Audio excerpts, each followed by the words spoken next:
Alors je suis de retour avec cette 5e capsule qui, justement, dans le dernier vidéo, on avait vu, le cycle hormonal avec les 4 phases qui, étaient en synchronisation avec souvent les 4 phases de la lune et donc je voulais te parler de moi, mon expérience. Donc qu'est-ce que ça a été, pour moi?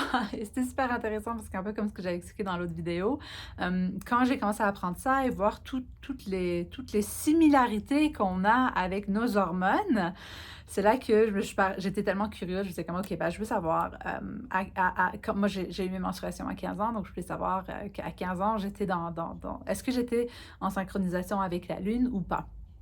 Et c'était tellement drôle parce que moi, justement, quand que je grandissais, je pensais toujours que j'allais... c'était ce que je voulais, en fait. Je voulais me marier jeune, avoir des enfants jeunes. C'était pas mal ce que j'avais un peu dans mon entourage, etc. Ça m'intéressait pas nécessairement d'avoir une grosse carrière ou quoi que ce soit. Et justement, c'était pour ça que j'avais choisi la nutrition comme carrière et non l'architecture, parce que moi, j'adorais les mathématiques, la physique. Je détestais tout ce qui était sciences, biologie. Mais j'adorais cuisiner je ne me voyais pas pouvoir être une bonne architecte et aussi être disponible pour des enfants. Donc pour moi, la famille, c'était super important. Donc je me suis dit, bon, qu'est-ce que j'aime faire? J'adorais cuisiner. Donc je me disais, ah, ben, pourquoi pas aller en nutrition? C'est quelque chose que je pourrais faire à temps partiel quand même pendant la période des enfants. Et en plus, je saurais quoi les nourrir. Donc en gros, je me suis, dans cette période-là, quand je regardais, donc un peu, si vous vous rappelez, dans l'autre vidéo, j'avais parlé de toutes les similarités avec les hormones, mais j'avais parlé que si jamais on ovulait proche de la pleine lune, donc on avait nos menstruations avec la nouvelle lune, c'était souvent là qu'on était prêt pour avoir des enfants. C'était ça un peu comme ce que j'expliquais dans l'autre vidéo. Mais que si c'était le contraire, si jamais on ovulait à la nouvelle lune, puis on avait nos menstruations à la pleine lune, que c'était là qu'on avait plus un rôle de carrière, de s'occuper des autres, dans la communauté, etc. Donc, de s'occuper plus en termes de gestion, etc. Ou dans la santé, médecin, infirmière, sage-femme, etc. Et donc, en gros, moi, quand j'avais 15 ans, j'étais très proche d'avoir mes menstruations à la nouvelle lune. Donc, plus prête pour être maman. J'étais pas synchronisée à la nouvelle lune, mais j'étais proche. Après ça, c'est pas mal resté similaire pendant plusieurs années où j'étais proche, mais c'était pas synchronisé, mais j'étais proche. Et c'est sûr que moi, j'ai découvert la médecine fonctionnelle à quel âge? Peut-être 19-20 ans, quelque chose comme ça. Et donc, pour ceux qui connaissent mon histoire, que c'est Philippe qui m'a... en fait, que j'ai rencontré Philippe dans un cours de leadership. Et en fait, dans ce cours, c'est super intéressant parce que je me suis rendu compte que tellement de choses dans ma vie étaient à propos de qu'est-ce qui ferait que mes enfants seraient heureux plus tard. Et c'était tellement comme j'étais tellement dans la prédiction, planification, etc. Là, j'étais comme, attends une seconde. Et en fait, c'était super intéressant dans ce cours-là parce qu'on parlait beaucoup aussi du développement personnel, du développement humain. Et on voyait vraiment comment un enfant, des fois, il prend une décision. Donc, par exemple, l'enfant qui va lever sa main en classe puis qui va il va faire une erreur, tout le monde va rire. Il peut soit décider que ah, c'est parfait, faire rire les gens, c'est faire des erreurs et faire rire les gens, c'est parfait, ça fait que les gens rient avec toi. Ou il peut décider que non, il ne faut plus jamais que je lève la main si je ne suis pas absolument sûre, etc. Donc, c'est vraiment en fonction de ce que l'enfant va décider. Donc, tu ne peux pas vraiment contrôler toutes les situations. Mais là, je me suis dit, c'est vrai que pourquoi que je mets tellement d'emphase là-dessus mentalement, alors que il pourrait tellement arriver des choses que j'aurais aucune idée de comment qui a décidé ça ou quoi que ce soit. Et donc, en gros, c'est là que je me suis dit, bon, c'est vrai que si jamais je suis constamment là pour eux, c'est comme si je vais les suffoquer, puis ils seront moins heureux, puis ils vont plus se rebeller, etc. Et donc là, je me suis dit, je pense, et c'est un peu là aussi dans ce cours-là que j'ai vu, ben, tes enfants vont être le plus heureux si toi tu l'es. Et donc, c'est un peu là que je me suis dit: «OK, ben, si jamais tout ça était pas là, qu'est-ce qui, moi, me fait vibrer? Qu'est-ce qui, moi, me fait heureuse?» Puis c'est sûr que j'étais dans ma dernière année de nutrition où tous mes problèmes de santé avaient empiré, mes migraines, mes problèmes digestifs, et en gros, c'est là que j'ai rencontré Philippe qui m'a dit que je connaissais rien en nutrition, puis qui m'a dit que la médecine fonctionnelle que son père faisait, c'était ça qu'il fallait, et cetera, et que j'ai voulu lui prouver qu'il avait tort. En tout cas, j'ai découvert c'était quoi la médecine fonctionnelle. Et finalement, il avait pas complètement tort. Donc finalement, pour ceux qui connaissent notre histoire, finalement, il y avait pas entièrement, en fait, j'ai beaucoup appris avec lui, donc finalement, j'ai décidé de le marier. Et donc, en gros, tellement drôle parce qu'à ce moment-là, quand j'ai découvert la médecine fonctionnelle, j'ai vu que moi, waouh, quand j'ai vu ce que ça faisait au niveau de ma santé, pour tous ceux qui ont regardé mon webinaire qui est sur la méthode PAGE, j'explique pas mal tout ça en détail, comment que ça arrivait. Et en fait, c'est tellement drôle parce que c'est à ce moment-là que mon cycle a commencé à shifter. Mon cycle a commencé à shifter à avoir mes menstruations dans la nouvelle lune au lieu de dans la pleine lune. Et donc, un peu comme un rôle de carrière, surtout aussi en plus dans la santé. Donc, c'était super intéressant. Puis après, c'est resté là pendant plusieurs années. Je pense qu'à partir de 20, 21 ans. Puis après ça, c'est resté là pendant plusieurs années à 26. Ça a un peu shifté. Puis c'est là où on s'est mariés. Mais finalement, on avait parti l'entreprise, etc. Et ça s'est retourné à la carrière.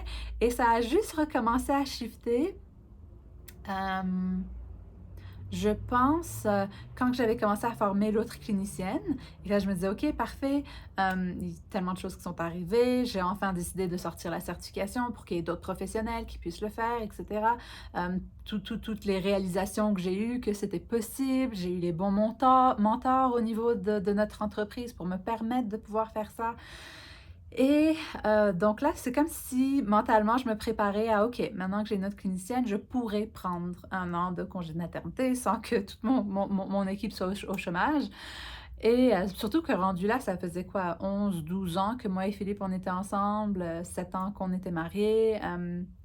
Et je me sentais toujours avant prisonnière un peu de mon entreprise, même si j'adorais ce qu'on faisait à la clinique, les résultats qu'on avait avec nos membres.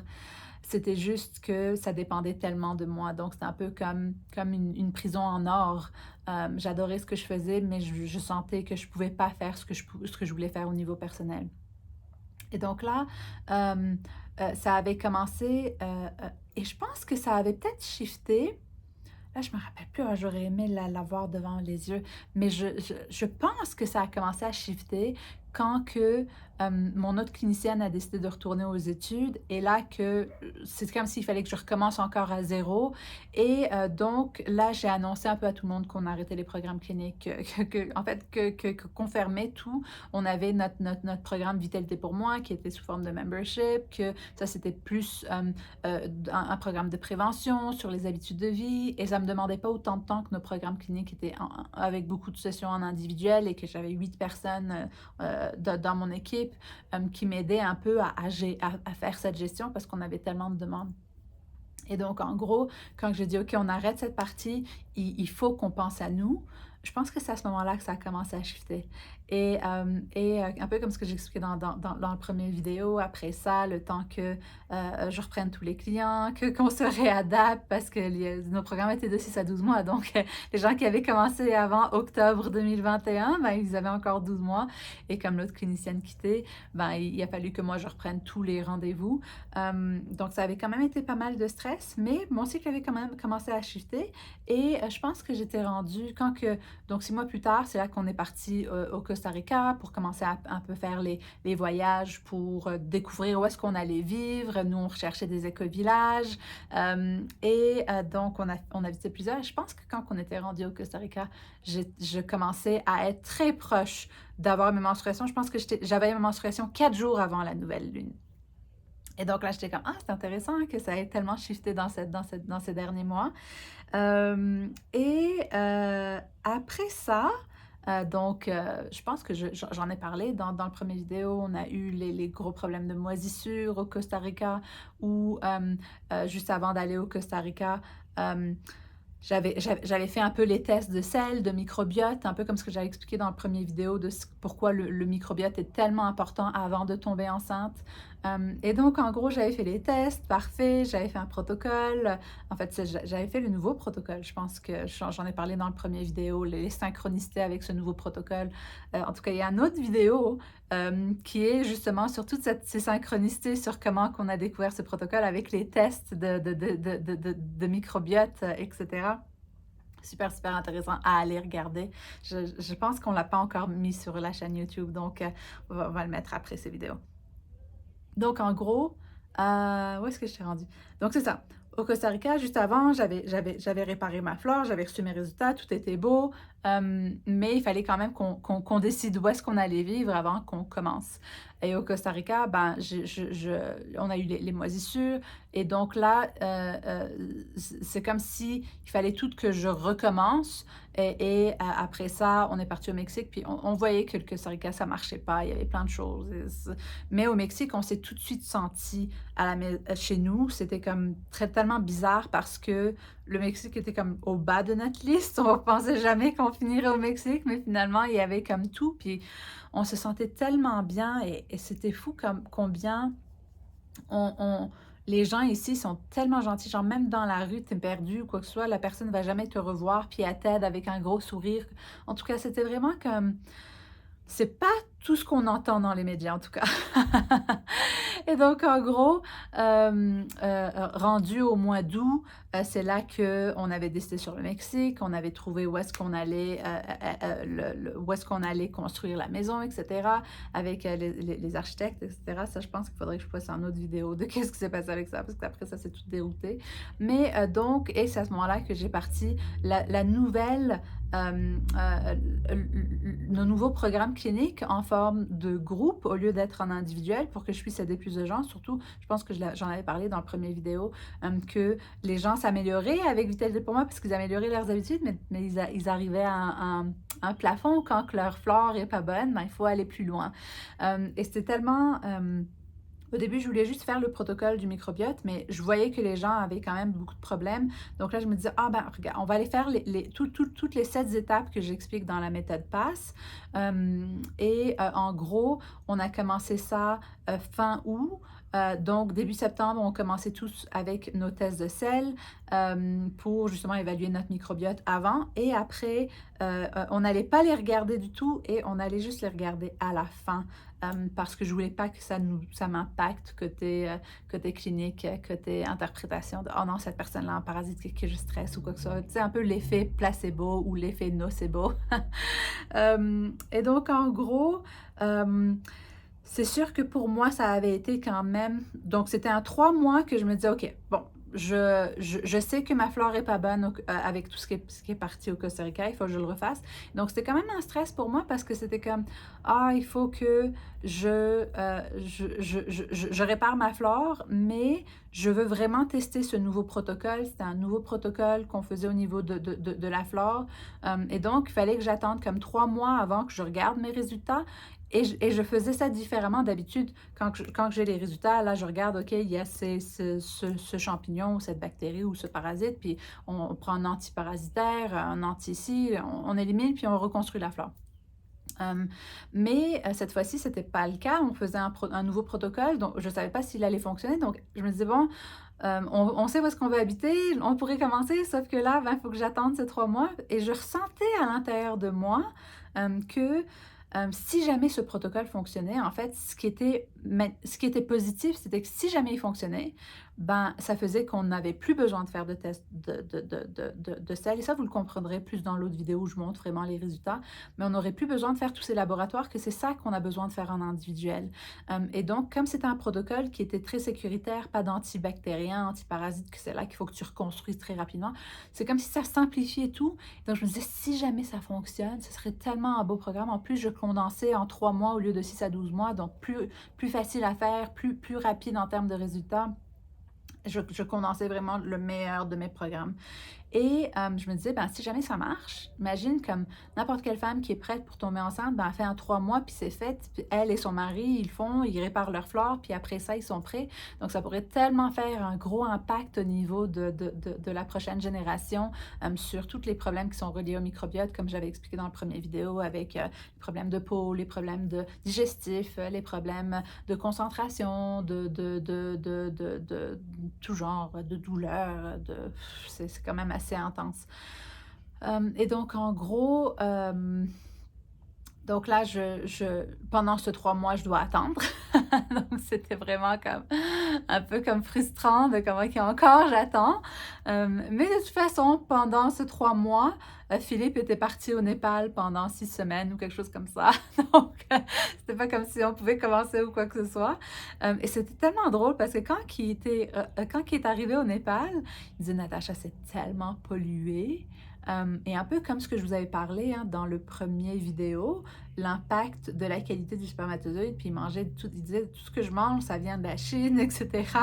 Après, donc lui, il me disait, Natacha, quand que je reviens, on va devoir encore attendre 3 mois parce que, comme j'avais expliqué dans la première vidéo, la durée de vie du spermatozoïde est de 3 mois dans le corps de l'homme. Donc avant qu'il soit éjaculé. Et donc, en gros, il me disait, ah, ben quand je reviens, il revenait, je pense, fin octobre ou début mi-novembre, je ne me rappelle plus. Et donc là, il me dit, ah, on va devoir encore attendre 3 mois ah non, c'est ça, il revenait fin octobre, novembre. Quelque chose comme ça. Et donc, en gros, est-ce qu'il est parti? En tout cas, je ne me rappelle plus. Mais en gros, il me disait ça. Et là, quoi d'autre aussi qui était arrivé? Ah oui, pendant le programme PASS, avec la nouvelle formule, on fait une diète liquide pendant 2 semaines. Puis une diète liquide comme ça, c'est souvent un peu comme un genre de stress pour le corps. Donc souvent, quand le corps vit ça, hormonalement, une femme après, ça peut impacter son cycle parce que souvent, un peu comme ce que j'ai expliqué, je pense, dans le deuxième vidéo, quand on est stressé, c'est un peu comme si on donne un message à notre corps que c'est pas sécuritaire à l'extérieur, donc c'est pas le temps d'avoir un enfant parce qu'il pourrait mourir ou quoi que ce soit. C'est un peu comme notre corps, il pense qu'il y a un lion qui nous court après, d'accord? Donc c'est vraiment une question de danger quand on est stressé, c'est ça qu'on envoie. Il peut pas savoir qu'il y a juste un ordinateur devant nous, là.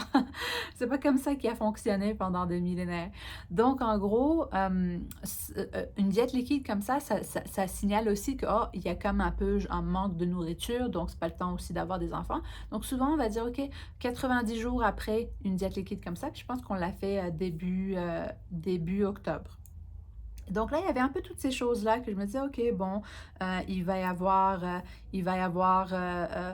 des délais ou quoi que ce soit. Et c'est sûr qu'après une diète liquide aussi, souvent, quand ton corps est stressé ou quand tu vis un stress, tes menstruations vont être plus longues. Ton cycle menstruel va être plus long. Donc, après cette diète liquide, je m'attendais à ce que mes prochaines menstruations arrivent peut-être à la nouvelle lune parce que j'étais toujours 4 jours avant. Et là, après la diète liquide, non, encore 4 jours avant. Donc là, j'étais comme, oh, OK, bon, ça n'a pas eu d'impact à rallonger. Je n'étais pas encore synchronisée. Ça, je pense que c'était au mois de novembre. Mais au mois de décembre, pour aucune raison, genre, j'ai pas... si jamais ça aurait été extensionné, ça aurait été en novembre après la diète liquide. Mais là, ça a été en décembre, pile poil, menstruation, première journée de la nouvelle lune. Et à l'intérieur de moi, je me sentais comme j'ai envie vraiment de commencer. Et en gros, Philippe était revenu, je pense en novembre. Lui, on avait commencé à travailler sur sa flore, sur supporter son système pour qu'il soit un peu le plus avec les vitamines B, etc. Un peu comme ce que j'avais expliqué dans la première vidéo. Et en décembre, j'avais pas encore reçu mes résultats, mais je me sentais un peu comme non seulement la nouvelle lune, et puis j'avais comme envie de commencer. Puis après, je me suis dit, il y avait quand même un peu cette partie à l'intérieur de moi qui me dit, mais si jamais ma flore est pas bonne, faut encore que j'attende pour faire mes protocoles que je faisais avant avec les antibactériens, etc. Et puis j'étais un peu comme découragée d'attendre. Mais qu'est-ce que j'allais dire? Et après, j'ai comme eu une intuition que, tu sais quoi, Natacha? tu en as vu plein de mamans qui ont pas fait ce protocole et tu sais comment réparer ça après la grossesse, avec les bébés, que tu sais comment faire ça. Donc, c'est un peu comme quand je regardais Philippe et je dis: «Essayons, puis on verra qu'est-ce qui arrive». Et là, donc en décembre, comme j'avais dit, j'avais ovulé, j'avais eu mes menstruations à la nouvelle lune, donc en théorie, 2 semaines plus tard, je suis en train d'ovuler. Et c'est sûr que il y a eu plein de petites synchronicités aussi, genre, c'est une belle histoire ça. Je commence à attarder au niveau du vidéo, mais c'est tellement intéressant.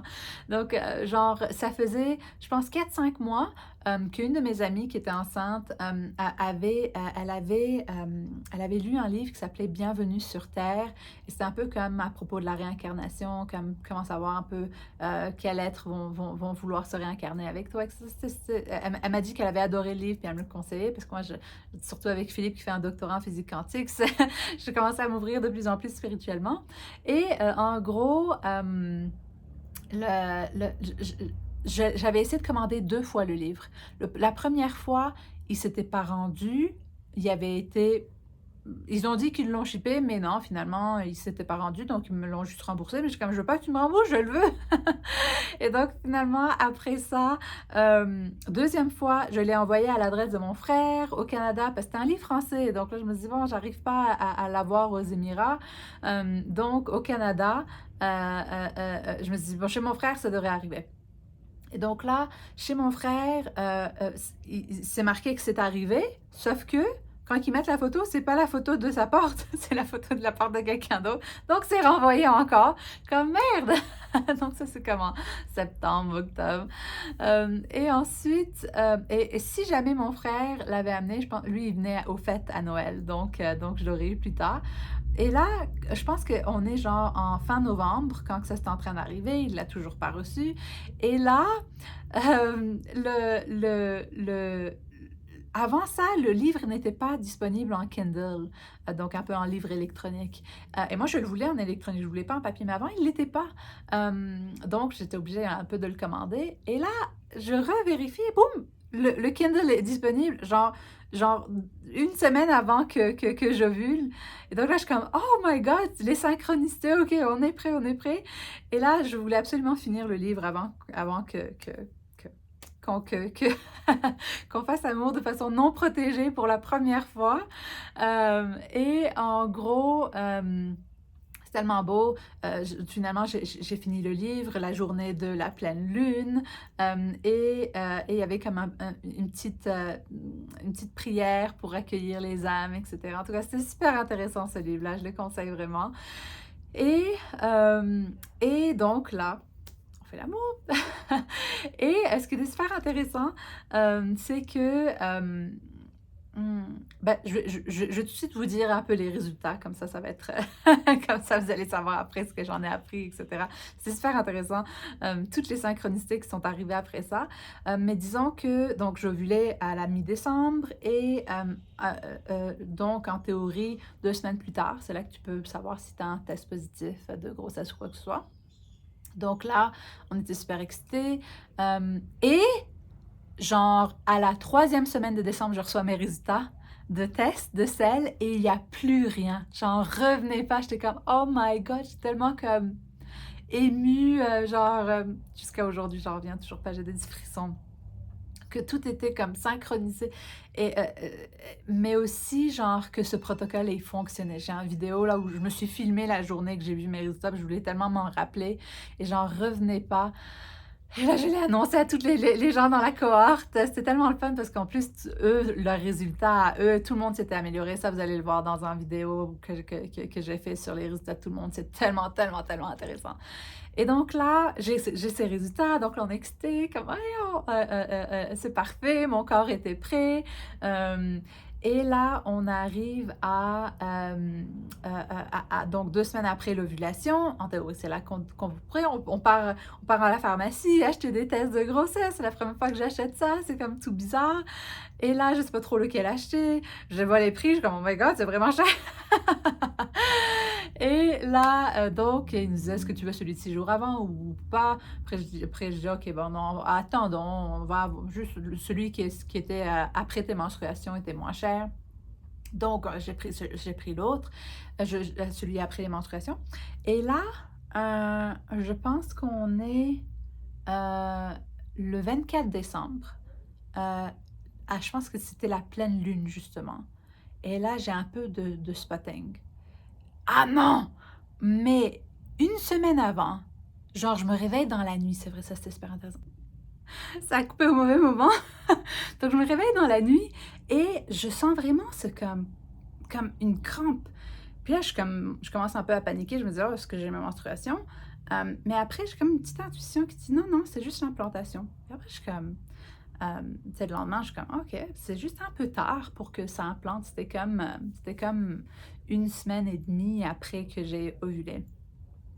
Et après ça, donc à la pleine lune, c'était le 24 décembre, ou je pense que c'était le 23 décembre, et là j'ai un peu de spotting. Et là je suis comme, ah, tu sais, est-ce que c'est le spotting de l'implantation qui a été en retard? Combien de jours est-ce que le sperme peut rester? Là je comprenais pas trop un peu ce qui arrivait.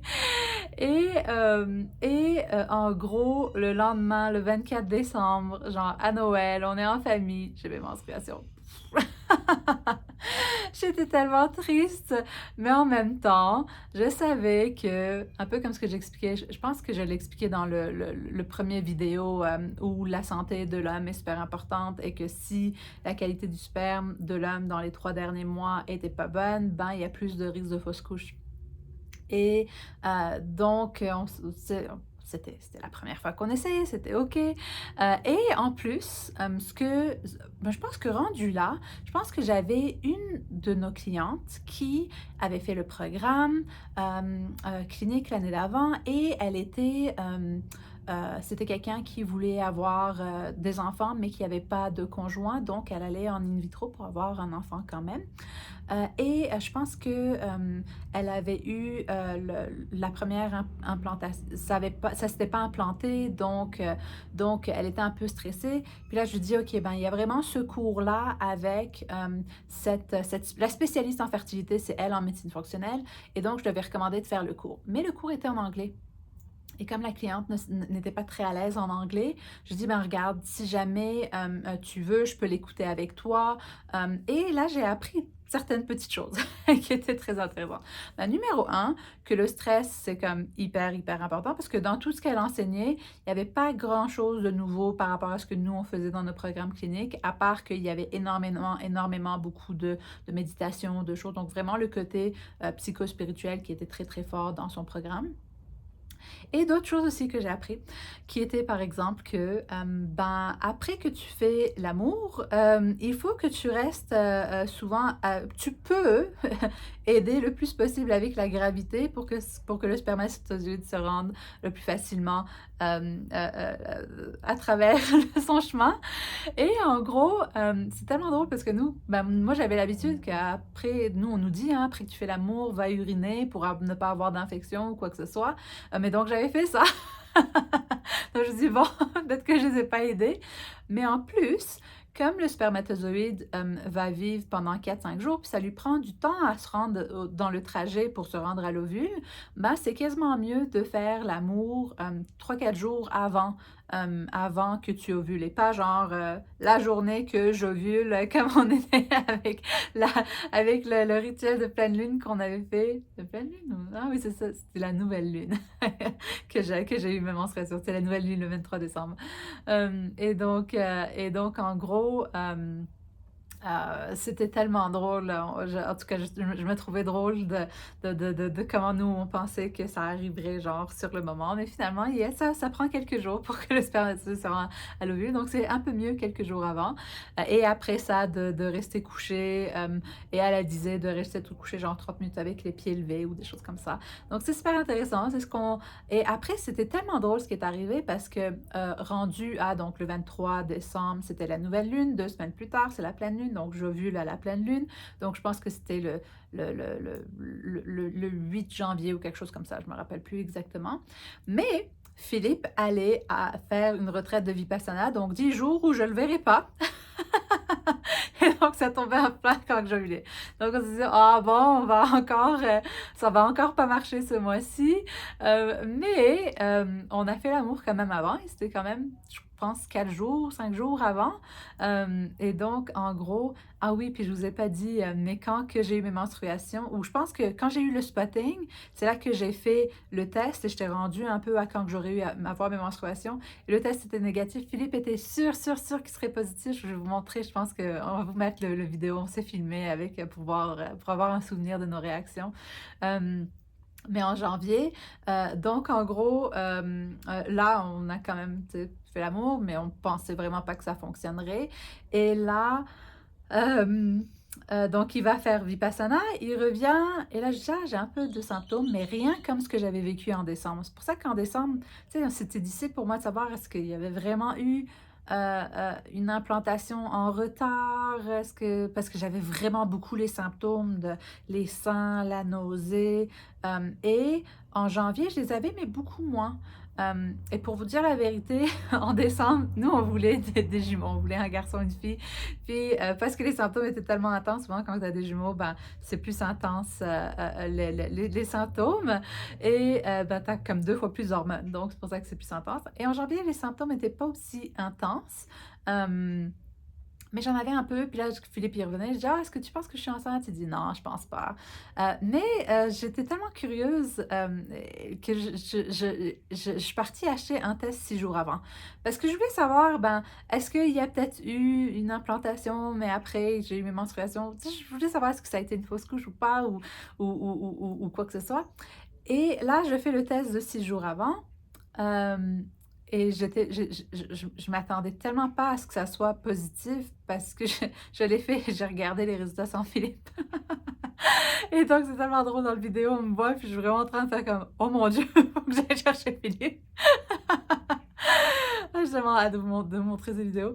Et donc là, Philippe est en méditation pendant ce temps-là. Donc là, il fallait que j'attende qu'il finisse sa méditation. Je pense qu'il restait encore 15 minutes. J'étais en train d'attendre. Puis après les 15 minutes, je dis: «J'ai fait le test, est-ce que tu veux qu'on aille regarder?» Donc je faisais comme si de rien. Puis là, après, je le filme. Sa réaction est tellement drôle. J'ai tellement hâte de vous la montrer. Et donc voilà, c'est comme ça qu'on a découvert que, j'étais enceinte et après ça, on a refait un autre test, la journée après mes menstruations puisqu'il me restait un test. J'avais acheté comme le test avec le 2 de celui de la dernière fois de décembre et là, on voulait regarder est-ce que la ligne est très, très foncée pour savoir si on aurait des jumeaux ou pas parce que moi, mon père est jumeau, donc ça saute une génération, donc c'est plus moi qui en aurais. C'est plus chez les filles aussi et le frère à Philippe a eu des jumeaux et on se disait: «Bon, un garçon, une fille, ça serait fait, d'un coup, on aurait les 2 qu'on veut». C'est ce qu'on voulait. Mais c'est ça, à la première écho, on a vu qu'il y avait un seul fœtus. On ne sait pas encore le sexe. Donc voilà un peu comment qu'on a découvert là, tout ce qui était conception, et cetera, tout ce qu'on a appris. Et donc je vous ferai une autre vidéo sur comment était mon premier trimestre.